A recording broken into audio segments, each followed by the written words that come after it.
Jai Hind. I am Colonel N.K. Sharma, the veteran from Team MLF. जब चैन से सोते हैं हम सब, तब डटा है वह अपना सीना ताने। एक योगी मौन तपस्या में अडिग अटल ना कोई सीमा माने। करते भारत की रखवाली, जिसने बुरी नज़र डाली, बन जाते पल में Mahakal.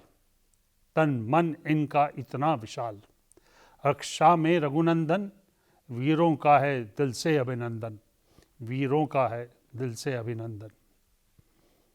In high altitude, they say even the nature refuses to survive there. And there we have our spirited soldiers happily guarding our borders day and night. It is this indomitable spirit which induces a fierce psychosis in the heart of our enemies and stops them from harboring any ill designs on our Bharat Mata. The stories of our soldiers' raw valor, their sacrifices, grit and determination fill in the pages of our military history. Now, when these brave men and women of our armed forces they get equipped with the lethal weapon system, tell you they become a fierce killing machine. In this episode of virtual exhibition, we will then take you on a virtual tour to the higher altitude in the mountains and display to you the weapon system that is held by the armed forces as on date. In part 2 of the show, we will introduce you to the weapon systems that are being designed or say in the pipeline or being produced under the initiative Make in India. I am sure every Indian chest will swell with pride when they see the progress under this initiative. To take you on this virtual tour, we have an extraordinary soldier, General J.S. Cheema, the veteran, a very distinguished general who superannuated as Deputy Chief of Army Staff, and he has a vast operational and administrative experience, commanded his parent battalion 10 Sikh, then an infantry brigade along LOC, a strategic reserve formation and a corps in western sector. He has number of literary works to his credit. Presently, General is Vice Chancellor of Maharaja Bhupinder Singh, Punjab Sports University of Patiala. Over to General J.S. Cheema. Thank you, Narendra. Good morning, everybody, and Sat Sri Akal. I am going to acquaint you with the employment of the weapon systems in the mountains. India's vast land border with Pakistan in the west and China in the north is interspersed with diversified terrain features of deserts, plains, riverine terrain, low hills, and high altitude rugged mountains. India shares nearly 780 kilometer line of control with Pakistan having low hills in the Jammu region, and as we move up to the Kashmir Valley and beyond to the Ladakh, the altitude of these hills keeps increasing, going right up to the Siachen Glacier in the north. While India's complete 3,800 kilometer border oblique line of actual control with China is completely high altitude rugged mountainous terrain extending from Karakoram in eastern Ladakh up to Arunachal Pradesh in the east, with altitudes varying from 12,000 to 16,000 feet or even more. Mountains have certain distinctive characteristics that impact the employment and effectiveness of the weapon system. A weapon system, to be effective, should have three main characteristics, that is lethality, the ability to cause extensive damage on the target, maneuverability, that is the ability to move from place A to place B in the quickest possible time frame, and survivability, that is protection from enemy weapons. The enemy is continuously engaged by a combination of overlapping weapon system commencing from longer ranges of 300 km to beyond and shorter ranges. Coming on to the Air Force, who engages the enemy at the longer ranges. The inventory of the Air Force includes the combat aircraft like the Su-30s, Mirage 2000, Jaguars, MiG-29, and the latest addition, Rafale.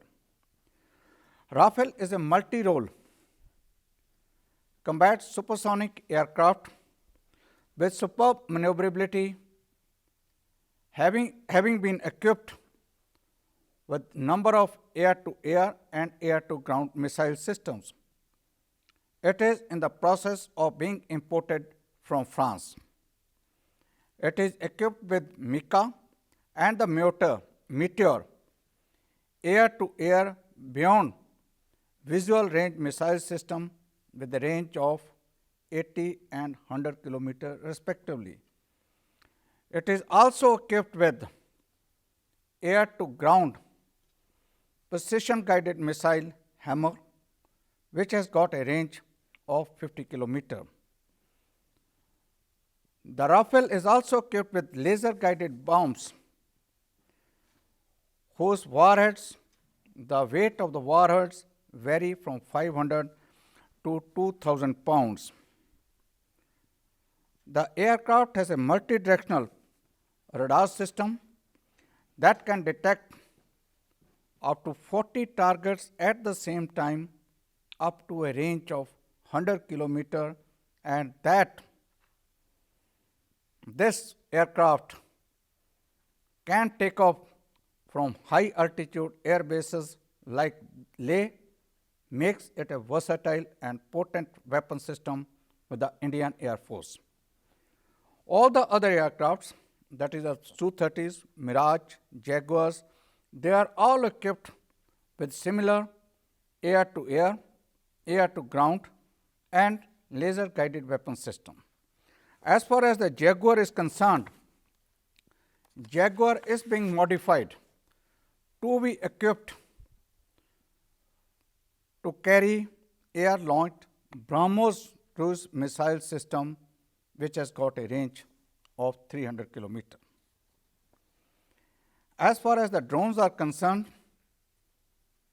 the Indian Air Force inventory basically comprises of the Heron and Searcher drones, which are capable of int gathering, reconnaissance, and surveillance. It has got a fleet of HAPI UAVs that can attack enemy radar systems and are self-destructing.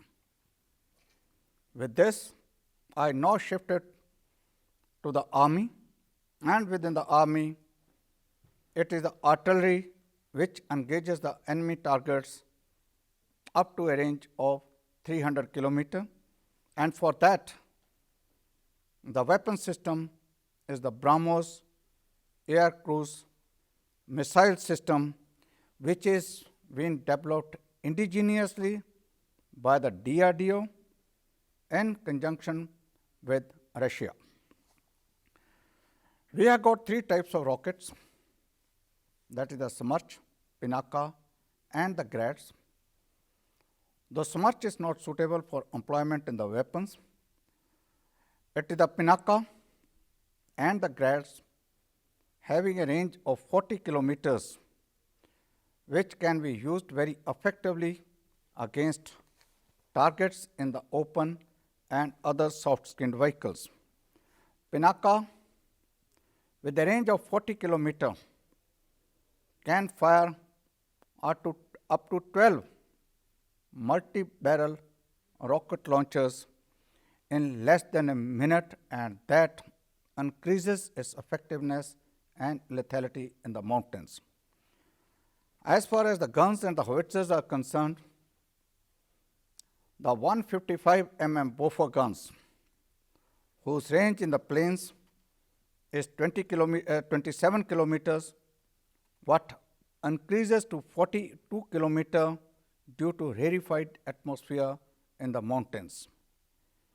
The effectiveness and lethality of the weapon system was very ably demonstrated during the 1999 Kargil conflict and does not need any repetition over here. As far as the 130 mm medium gun is concerned, it is very effective against targets in the open, against enemy infrastructure, against enemy bunkers, field fortifications, but it cannot fire in high angle, which is a necessity in the mountains. For that, we are in the process of equipping the artillery with the 155 mm howitzers, more so about the howitzers as I get on to part 2. To engage the enemy in high angle on reverse slope position, our effective weapon systems is 105 mm light field gun, which has got a range extending from 14 to 17 km, and 120 mm mortars with a range of 6 to 8 kilometers.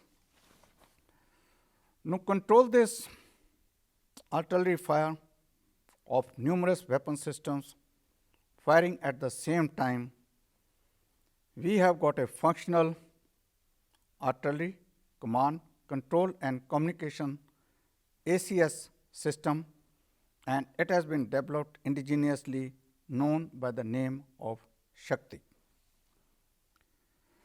We move on to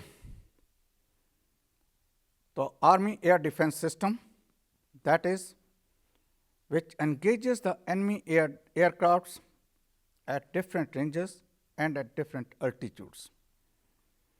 We got a combination of guns as well as the missile system.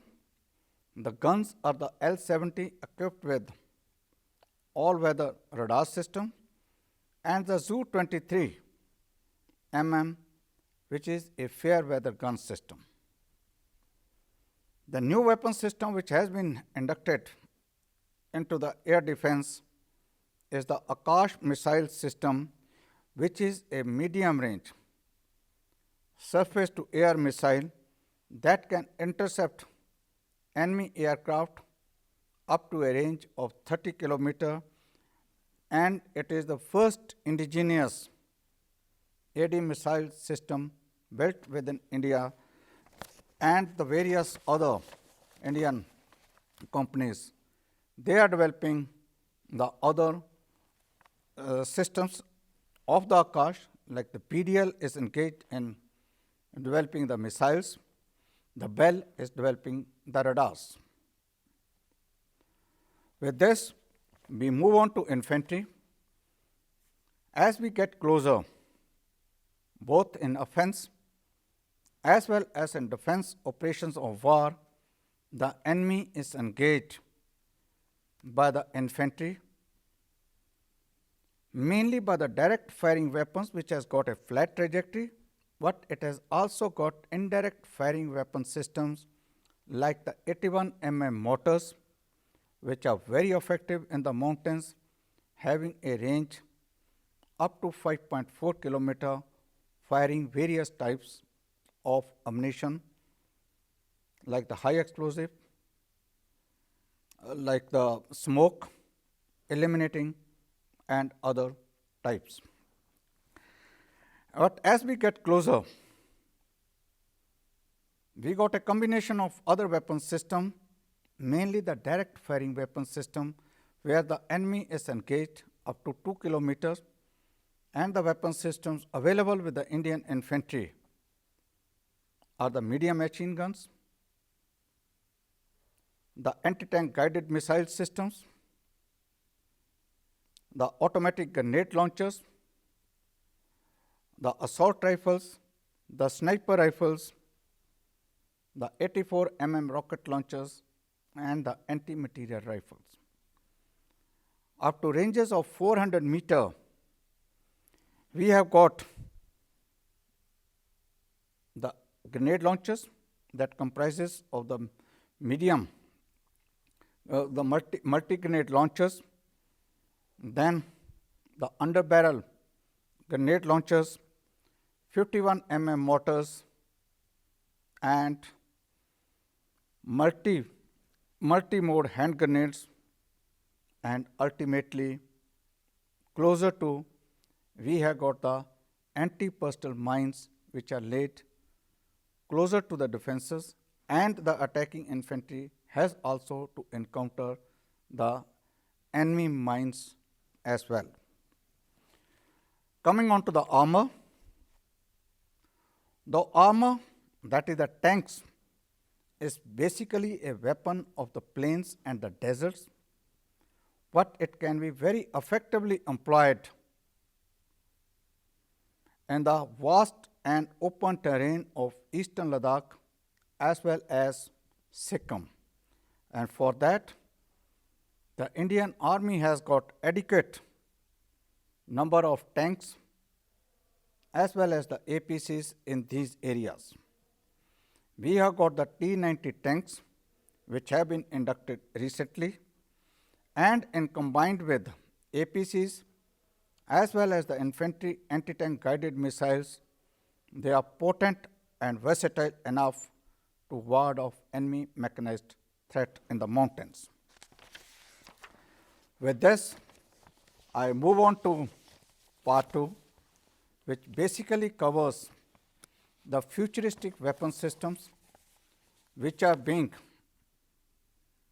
acquired ex imports and are being developed as part of the Make in India or Atmanirbhar program, which was initiated by the government in 2015 to facilitate the participation of the private sector in defense production to enhance the capability of the Indian Armed Forces. Coming on to the Air Force first, the drones have recently demonstrated their immense lethality and effectiveness in the recently concluded Azerbaijan-Armenian conflict, where the Azerbaijan drones inflicted severe damage on the Armenian armor. India is trying to acquire, or Indian Air Force has already acquired, 2 Predators from the United States of America on lease, while the Indian Navy has acquired 2 Sea Guardian drones on lease. The Army is trying to equip or trying to upgrade the existing Heron drone systems with the weapons, that is to be upgraded to weaponized drones, and acquiring mini drones that can provide effective surveillance and incapability closer to the battalion defenses, that is up to a range of 5 to 10 kilometers. The existing Heron systems are being upgraded to weaponized drones having real-time int gathering. The recently signed Basic and Exchange Cooperation Agreement as well as the Geospatial Agreement cooperation with the United States of America will also enable India to attack pinpoint terrorist targets. Harop is a loitering ammunition which India is procuring from Israel. Harop is an anti-radiation drone that can autonomously home in on radio ammunitions. This loitering ammunition is designed to loiter on the battlefield and attack the targets by self-destructing into them. They have got a range up to 1000 kilometers, and it is this weapon system which is optimized for the suppression of enemy air defense systems. And as far as the Make in India efforts are concerned for the drones, India has recently accelerated the plans to develop an air-launched Swan drone system which is designed to attack the enemy advanced air defenses, thereby significantly reducing the vulnerability of own pilots as well as the fighter jets to ground-based air defenses. This project envisages the Jaguar aircrafts to be getting upgraded to launch up to 24 kilo drones to attack individual targets. The plans are to develop this weapon system within next 4 to 5 years. While having highlighted the effectiveness of the drones, let me tell the audience that drones are not the be-all and end-all of air powers. This is a very good and an effective force multiplier, but not a game changer. It has shown its effectiveness where the enemy lacks air defense capabilities or adequate air power. Well, definitely, its induction into the Indian Air Force will enhance the combat air capability. And for that, the nodal agency in India for the development of the drones is the Air Force, who are working out the drone policy as well as its integration with the other air defense weapon systems. The Air Force has also recently, or rather 2 years back, has signed a $5.3 billion agreement with Russia to procure S-400 missile system, which is a surface-to-air long-range missile systems up to 400 kilometers. Well, gentlemen, this is one of the most effective air defense weapon system that the Indian Armed Forces will be acquiring it in the years to come. And number of other countries are also equipped with S-400 missile system. Now we get on to the artillery weapon systems. As highlighted earlier, we have got a 130 mm medium gun, which is being phased out in a gradual manner. In its place, we have already got Dhanush, which is the futuristic 155 mm towed howitzer with a range of 36 kilometers that would become the mainstay of the Indian artillery. It is an upgrade of the existing Bofors gun system and is being manufactured indigenously by the ordnance factories. Indian Army has also acquired the ultra-light howitzers, which is also 155 mm, that has been imported from the USA, and it has got a range of 30 kilometers. It is also being developed indigenously by Mahindra as well as Bharat Forge.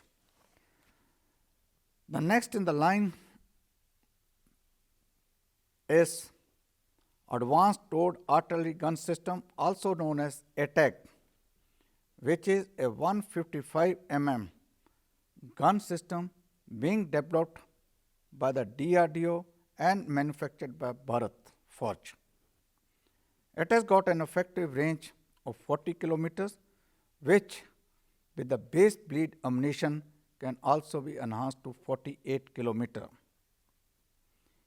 K9 Bajra is also a 155 mm tracked, that is self-propelled gun system which is being developed by Larsen and Toubro, India.